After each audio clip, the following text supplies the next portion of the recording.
আসসালামু আলাইকুম ওয়া রাহমাতুল্লাহি ওয়া বারাকাতুহু। আশা করি সবাই ভালো আছেন। আজকে আমার আলোচ্য বিষয় হলো শীতকাল। যেহেতু আমাদের মধ্যে শীতকাল চলে এসেছে, শীতকালে আমাদের কি কি করণীয় সেই বিষয়গুলো নিয়ে আলোচনা করব আজকের এই ভিডিওর মধ্যে। তাহলে চলুন আলোচনা শুরু করা যাক।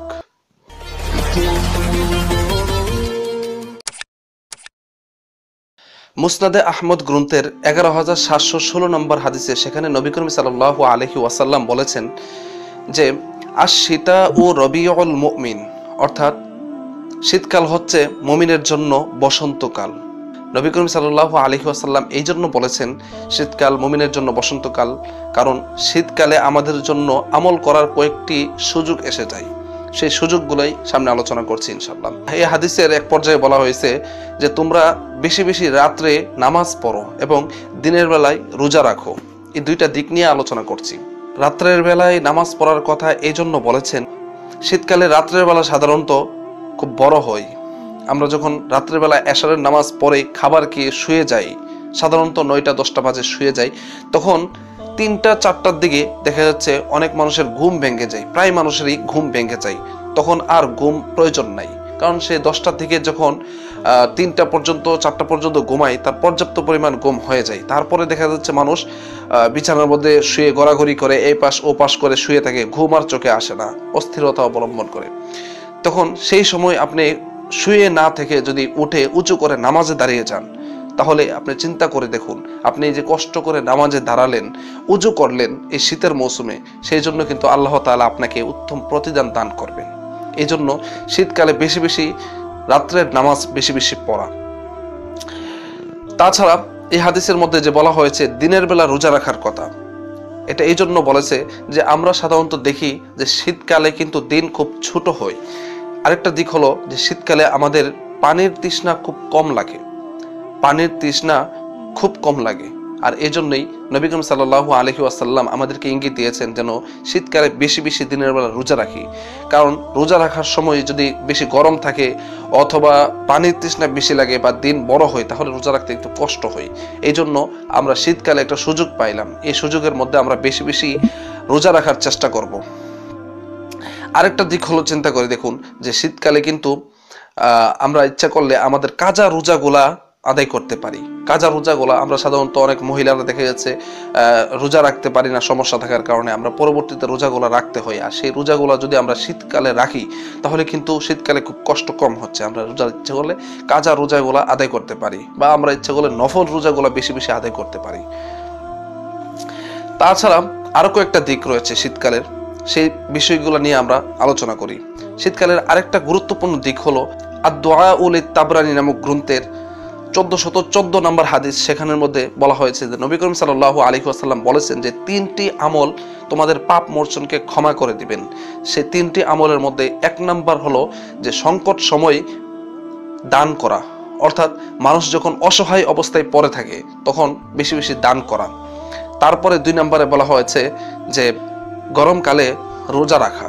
আমরা জানি যে গরমকালে রোজা রাখা খুব কষ্ট, আর কষ্ট করে যখন আমরা রোজা রাখবো তখন আল্লাহ তাআলা অবশ্যই আমাদেরকে একটু বেশি জাযা দান করবেন।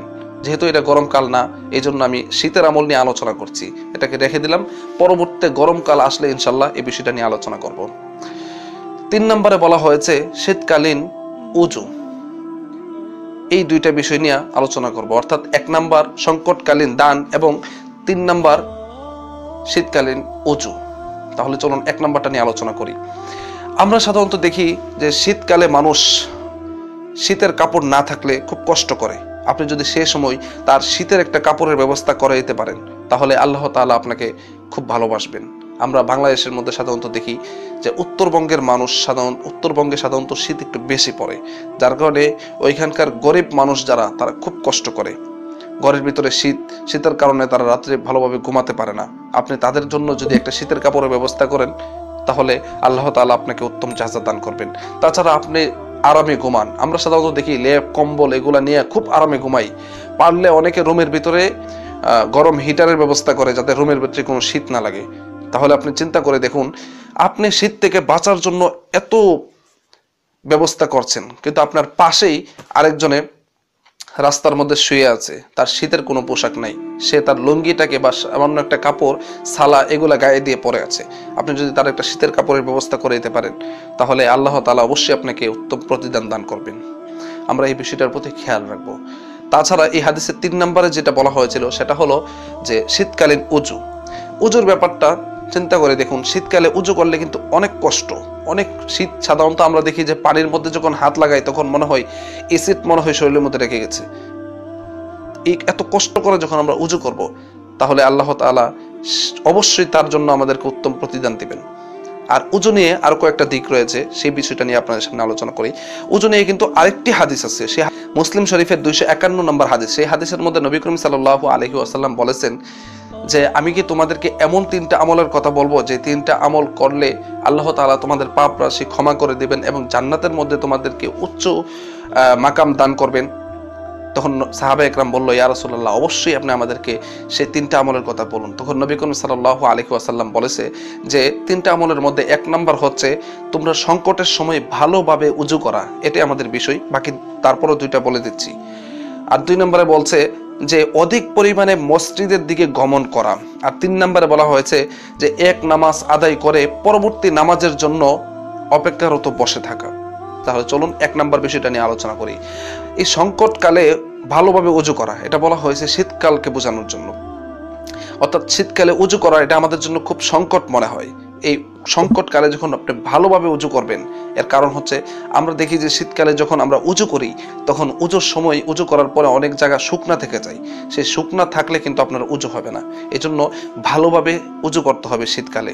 তাছাড়া আরো কয়েকটা দিক রয়েছে, আমরা সেই বিষয়গুলো জেনে নিই। আবু দাউদ শরীফের 91 নম্বর হাদিসে হযরত আবু হুরায়রা রাদিয়াল্লাহু আনহু বলেন যে নবী করিম সাল্লাল্লাহু আলাইহি ওয়াসাল্লাম বলেছেন যে যারা আল্লাহ এবং আখিরাতের উপর বিশ্বাস স্থাপন করেছে তারা যেন মূলমূত্রের বেগ চেপে রেখে, অর্থাৎ মূলমূত্র ত্যাগ না করে নামাজে না দাঁড়ায়। অর্থাৎ আমরা অনেক সময় দেখা যায় যে আমাদের ইস্তেঞ্জার সময় হয়েছে কিন্তু নামাজের সময় আর কয়েক মিনিট বাকি আছে, আমরা চিন্তা করি যে এখন যদি আমি ইস্তেঞ্জা করি তাহলে আমার উজুটা ভেঙে গেল, উজু ভেঙে যাওয়ার কারণে আমাকে আবার উজু করতে হয়, শীতকাল আবার উজু করব, যা কষ্ট করে নামাজটা পড়ে নিই, নামাজটা পড়ে তারপরে উজু ইস্তেঞ্জা করে নিব। তাদের জন্য এই হাদিসটা বলা হয়েছে যে আমরা এমনটা না করে আমরা আগে ইস্তেঞ্জাটা করে নিই, তারপরে উজু করে তারপরে ফ্রেশ হয়ে আবার নামাজে দাঁড়াই। কারণ এই কষ্ট করে নামাজে দাঁড়ানোর কথা ইসলাম বলে নাই। ইসলাম খুব শান্তির ধর্ম, ইসলাম কারো উপর কোনো কিছু চাপিয়ে দেয় নাই। আপনি উজু বারবার করলে, আমি পিছনে আরেকটা হাদিসের মধ্যে বলেছি যারা উজু করে শীতকালে আল্লাহ তাআলা তাদের পাপকে ক্ষমা করে দেন। তাহলে উজু করতে, আপনার উজু করার কারণে আপনাকে আল্লাহ তাআলা একটা ফায়দা দিচ্ছেন, আল্লাহ তাআলা আপনাকে কিছু দান করছেন, উত্তম জাযা দান করছেন। সেই ক্ষেত্রে আপনাকে উজু করে আবার নামাজে দাঁড়ানোটাই উত্তম। তাছাড়া আমরা আরো কয়েকটা দিক লক্ষ্য করি যে শীতকালে আমাদের অনেকগুলো সমস্যা দেখা যায়। আমরা দেখা যায় যে নামাজের মধ্যে অনেকে প্রচুর পরিমাণ শীত থাকার কারণে নামাজে যখন দাঁড়ায় তখন আমরা মুখের মধ্যে কাপড় দিয়ে মুখটাকে ঢেকে রাখি যাতে করে ভিতরে ঠান্ডা না লাগে। সেই ব্যাপারেও হাদিসের মধ্যে বলা হয়েছে। সুনানে আবি দাউদের 663 নম্বর হাদিসে হযরত আবু হুরায়রা রাদিয়াল্লাহু আনহু বলেন যে নবী করিম সাল্লাল্লাহু আলাইহি ওয়াসাল্লাম বলেছেন যে কাপড় ঝুলিয়ে রাখা অথবা কাপড় দিয়ে মুখ ঢেকে রাখা এমনটা ঠিক নয়। অর্থাৎ তোমরা যখন নামাজে দাঁড়াবা তখন কাপড় ঝুলিয়ে রেখো না এবং কাপড় দিয়ে মুখ ঢেকে রেখো না। নবী করিম সাল্লাল্লাহু আলাইহি ওয়াসাল্লাম আমাদেরকে এই কথাটা বলেছেন। অতএব আমরা এই বিষয়গুলোর দিকে একটু ভালোভাবে খেয়াল রাখবো। আমরা যে বিষয় নিয়ে আলোচনা করলাম, কয়েকটা বিষয় নিয়ে, একটা বিষয় হলো সংকটকালে মানুষদেরকে দান করা, অর্থাৎ শীতকালে মানুষদেরকে শীতের কাপড়ের ব্যবস্থা করে দেওয়া। তারপরে 2 নম্বরে যে বিষয়টা আলোচনা করা হয়েছে সেটা হলো রাত্রের বেলা বেশি বেশি নামাজ পড়া শীতকালীন, যেহেতু রাত্র অনেক বড় হয়, নামাজ পড়লে আমাদের ঘুমের কোনো ক্ষতি হবে না। 3 নম্বরে যে বিষয়টা বলা হয়েছে যে আমরা শীতকালে বেশি বেশি রোজা রাখা, যেহেতু শীতকালীন দিন খুব ছোট হয় এবং তৃষ্ণা লাগে না বেশি, সেই জন্য রোজা রাখা, পারলে কাজা রোজাগুলো আদায় করে নেওয়া। 4 নম্বরে যে বিষয়টা বলা হয়েছে সেটা হলো উজু ভালোভাবে করা। উজু করার ক্ষেত্রে আমরা খেয়াল রাখবো যাতে করে কোনো জায়গায় শুকনা থেকে না যায়। 5 নম্বরে যে বিষয়টা বলা হয়েছে যে আমরা উজু করার ভয়ে ইস্তেঞ্জা না করে ইস্তেঞ্জা চেপে রেখে আমরা নামাজে দাঁড়িয়ে যাব, এটা ঠিক না। আর 6 নম্বরে যে বিষয়টা বলা হয়েছে যে শীত লাগার ভয়ে, আমাদের নাকের মধ্যে ঠান্ডা লাগার ভয়ে আমরা মুখ ডেকে যদি নামাজে দাঁড়াই, এমনটা করা ঠিক নাই। নবী করিম সাল্লাল্লাহু আলাইহি ওয়াসাল্লাম এমনটা করতে নিষেধ করেছেন। এই 6টা বিষয়ের দিকে আমরা অবশ্যই খেয়াল রাখবো। আশা করি আপনারা এই বিষয় সম্পর্কে অবগত হয়েছেন। যদি কারো কোনো প্রশ্ন থাকে তাহলে অবশ্যই ডিসক্রিপশনে আমার ফেসবুক লিঙ্ক দেওয়া আছে, আমার ইমেল দেওয়া আছে, বা আপনারা ইচ্ছে করলে ভিডিওর নিচে কমেন্টও করতে পারেন আপনাদের কোনো প্রশ্ন থাকলে, এবং এই বিষয় সম্পর্কে যদি কোনো কিছু মন্তব্য থাকে আমার জন্য দোয়া করবেন। ভিডিওটা বেশি বেশি শেয়ার করুন, যাতে করে যারা এই বিষয় সম্পর্কে জানে না তারা এই বিষয় সম্পর্কে অবগত হতে পারে। আজকের মতো এখানে বিদায়। আসসালামু আলাইকুম ওয়া রাহমাতুল্লাহি ওয়া বারাকাতুহু।